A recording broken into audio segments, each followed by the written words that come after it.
Pagi masih terasa hangat, ketika ojol yang ditumpangi Denny berhenti tepat di depan gerbang sebuah rumah.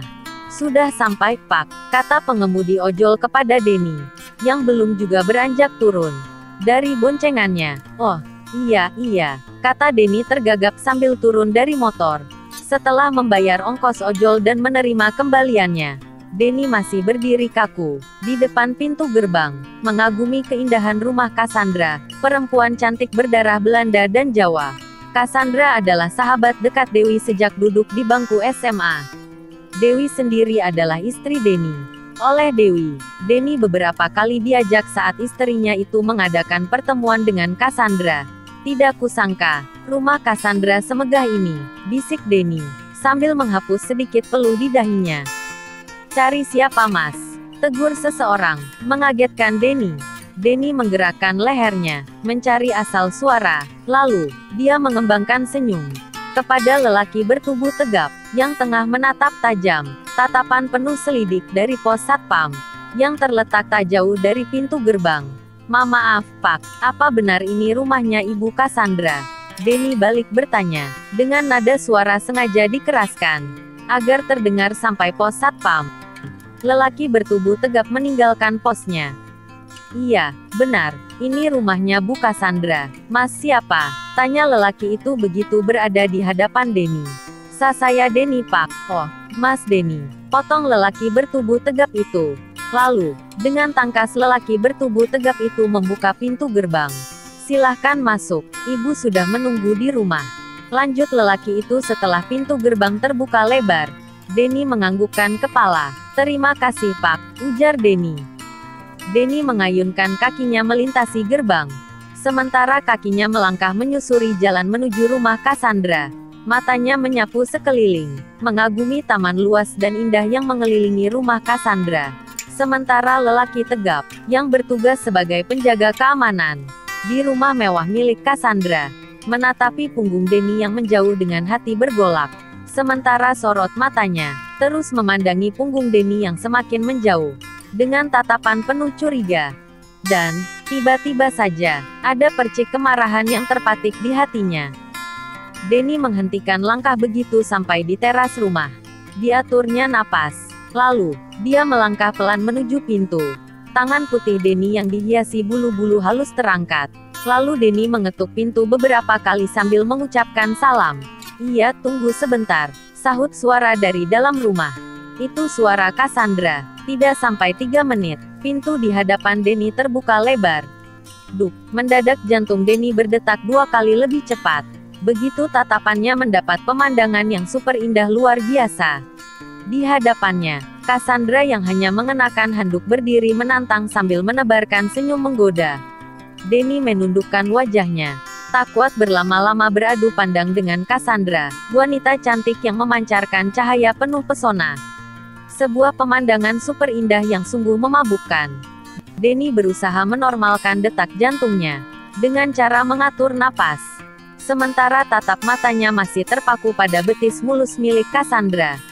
Sekilas pikiran kotor melintas. Ah, betapa segar dan nikmatnya menjilati betis indah itu. "Loh, kok malah bengong? Ayo masuk," kata Cassandra dengan nada manja. Suara manja yang menghancurkan pikiran liar, yang menari-nari dalam batok kepala Denny. Denny mengangkat sedikit wajahnya, lalu mengembangkan senyum tipis, membalas senyum sumringah yang berkembang dari bibir seksi Cassandra. Cassandra menelan ludah. Senyum Denny membuatnya terpukau. "Kamu memang tampan dan..." begitu bisik hati kecil Cassandra. "Ayolah." Cassandra mencekal pergelangan tangan Denny dengan lembut. Dituntun suami sahabat karibnya itu memasuki rumah. Denny menurut, melangkah pelan di samping Cassandra dengan aneka perasaan yang campur aduk di rongga dadanya. Denny mengiringi langkah gemulai Cassandra yang masih menuntunnya. Sesekali tangannya menyentuh bokong Cassandra yang padat berisi. Entah, sentuhan itu terjadi begitu saja, atau terjadi karena Cassandra memang sengaja menarik tangannya. Dalam hati, Denny berdoa semoga sentuhan itu terjadi, karena kesengajaan yang dilakukan oleh Cassandra. Doa berdebah, doa kotor, yang terlontar dari lubuk hati lelaki. yang telah lama memendam hasrat bercinta.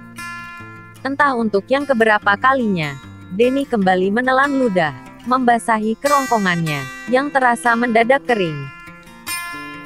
Cassandra membanting pantat padat berisinya ke sofa, sementara telapak tangannya masih memegangi pergelangan tangan Denny, memaksa secara halus agar Denny duduk tepat di sampingnya. Denny menjadi salah tingkah, dan semakin salah tingkah, ketika tanpa sengaja, dua kelopak matanya tertuju pada paha mulus Cassandra. Paha yang kenyal dan berisi. "Oh ya, kamu mau minum apa?" tanya Cassandra sambil melepaskan cekalan tangannya. Meski duduknya tak lagi berdempetan, tapi Cassandra sengaja menempelkan sebagian pahanya ke paha Denny, dan membiarkan handuk yang tersingkap mempertontonkan kemulusan pahanya, mencoba menghancur leburkan kesadaran Denny agar mau memenuhi hasratnya yang sudah terpendam cukup lama. Denny tak mendengarkan pertanyaan Cassandra. Pemandangan indah yang ada di hadapannya telah menghilangkan separuh dari kesadarannya. Ingin rasanya dia meremas paha itu, tapi keinginannya itu tak berani direalisasikan. Masih ada keraguan-raguan yang menyelimuti hatinya.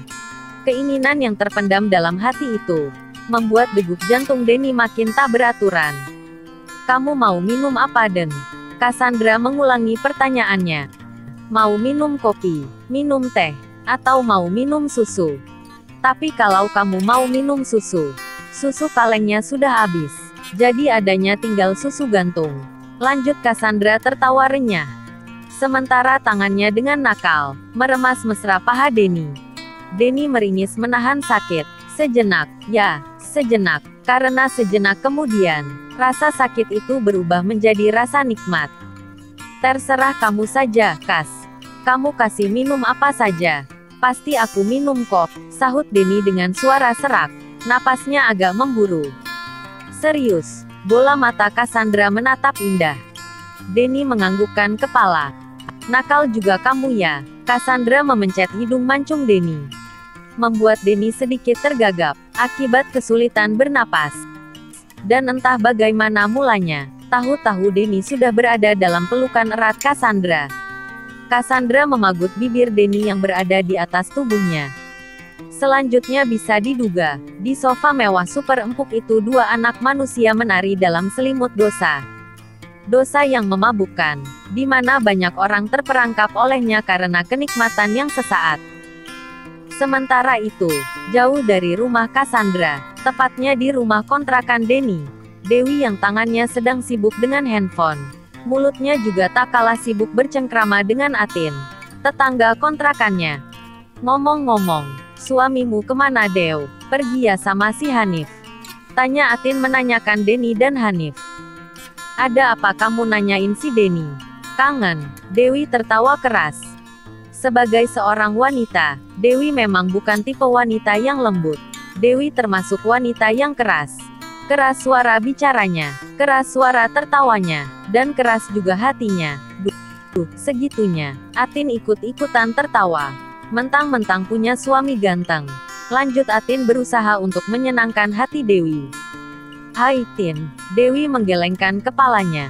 Zaman sekarang tuh ganteng saja tidak cukup. Apa-apa sekarang ini serba mahal.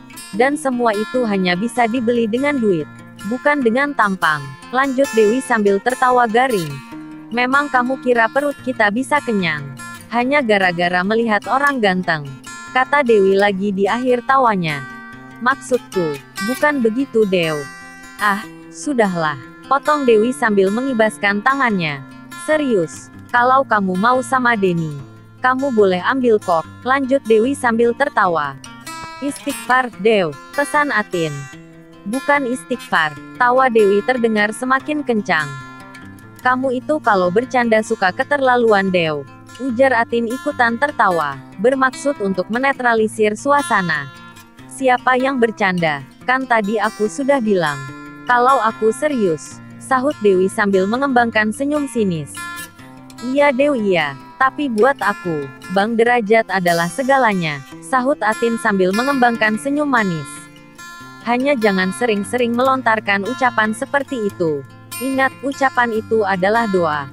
Nanti kalau si Denny benar-benar diambil perempuan lain, pasti kamu marah-marah tidak karuan. Lanjut Atin, mencoba mengingatkan Dewi. Apa? Marah tidak karuan? Dewi kembali tertawa keras. Aku malah senang kalau Denny diambil perempuan lain. Apalagi kalau perempuan itu kaya. Biar si Denny itu bisa membahagiakan anaknya. Sekarang sih, jangankan bikin senang anaknya. Lah kasih makan anaknya saja sembarangan. Gak pernah kasih lauk yang bergizi.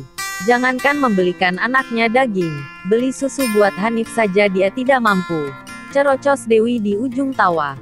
Mendengar cerocosan Dewi, hati kecil Atin berkali-kali mengucapkan istighfar. Dihembuskannya napas perlahan, mencoba mengusir rasa sesak, yang tiba-tiba muncul memenuhi rongga dadanya. Sepi. Hanya terdengar suara ranting pohon jambu yang dipermainkan angin siang. Panasnya bias matahari terasa kian menyengat. Dewi dan Atin sibuk dengan perasaannya masing-masing. Hanif lagi di rumah kakeknya. Si Desi kan tidak bisa jemput karena lagi ada kerjaan. Jadi tadi kakeknya yang jemput. Dewi membuka suara, memecahkan kebisuan. Oh, syukur alhamdulillah kalau begitu, sahut Atin merasa gembira. Mudah-mudahan Denny kerasan ya. Di tempat kerjanya yang baru. Lanjut Atin. Dewi menggaruk-garuk kepalanya yang tidak gatal. Lalu, dia meletakkan handphone yang sejak tadi berada dalam genggamannya ke lantai. Memang kamu kira si Denny itu kerja apa? Dia tuh cuma kerja membetulkan genteng yang bocor. Ujar Dewi sambil menggeleng-gelengkan kepala. Oh, maaf. Aku pikir dia sudah dapat kerjaan jadi supir pribadi lagi. Ujar Atin tak enak hati. Si Cassandra, teman karibku sejak SMA. Rumahnya bocor. Dia minta tolong sama aku untuk dicarikan tukang. Nah, daripada orang lain yang mengerjakan, kan lebih baik aku suruh si Denny. Itu kan lebih bagus, ketimbang si Denny jadi bukukan di rumah. Akibat kelamaan nganggur, terang Dewi agak ketus. Atin menganggukkan kepala. Tidak tahu lagi dia harus berkata apa. Sejak obrolan pertama tadi, topik pembicaraan Dewi tak pernah jauh dari kejelekan suaminya. Bicara soal apa saja, buntutnya pasti pada keburukan Denny. Seperti ada sekerat kebencian yang menggumpal di hatinya. Entah kebencian karena apa. Dan Atin malas untuk memikirkannya. Sebab dia paham benar, apabila kita menilai seseorang dengan landasan rasa benci, maka tak akan ada kebaikan yang muncul dari orang tersebut. Sebaliknya, bila kita menilai seseorang dengan landasan rasa cinta, maka yang senantiasa terlihat hanyalah kebaikan demi kebaikan. Ya, buat kebanyakan orang, memang sulit untuk melakukan penilaian secara adil. Bahkan, seorang hakim yang sudah disumpah dan memiliki gaji besar dengan fasilitas fantastis, masih saja ada yang kerap berlaku tidak adil. Kembali ke rumah Cassandra, ruang tamu rumah Cassandra yang luas, mewah, dan wangi, nampak sepi. Tak terlihat lagi Denny dan Cassandra di sofa. Hanya ada sehelai handuk berwarna merah. Sementara di lantai, nampak semua pakaian Denny yang berserakan di dekat kaki sofa. Kemana Denny dan Cassandra? Wow, rupanya kedua anak manusia yang tengah terjerat nafsu duniawi sudah pindah ke dalam kamar. Kamar tempat di mana Cassandra menumpahkan semua syahwat liarnya kepada banyak lelaki yang disukainya. Nampak jelas tubuh Cassandra yang duduk menggelinjang di atas tubuh Denny. Terdengar erangan buas dari bibir seksinya. Kedua telapak tangannya mencengkram dada Denny dan keras. Dan pada puncaknya, Cassandra menjerit kecil sebelum akhirnya menjatuhkan tubuh montoknya ke dalam pelukan Denny. Dua anak manusia itu berpelukan erat dengan napas yang memburu. Kamu memang pejantan tangguh, desa Cassandra di telinga Denny. Dan kamu adalah betina yang sempurna, balas Denny sambil menggigit-gigit lembut daun telinga Cassandra. Cassandra kembali menggelinjang, menikmati sensasi rasa geli dan nikmat yang merayapi sekujur tubuhnya dan bermuara di rongga dada. Denny dan Cassandra mandi bersama. Usai mandi dan berpakaian, mereka kembali ke sofa, saksi bisu tempat di mana dua anak manusia itu menumpahkan syahwat liar mereka dalam selimut dosa.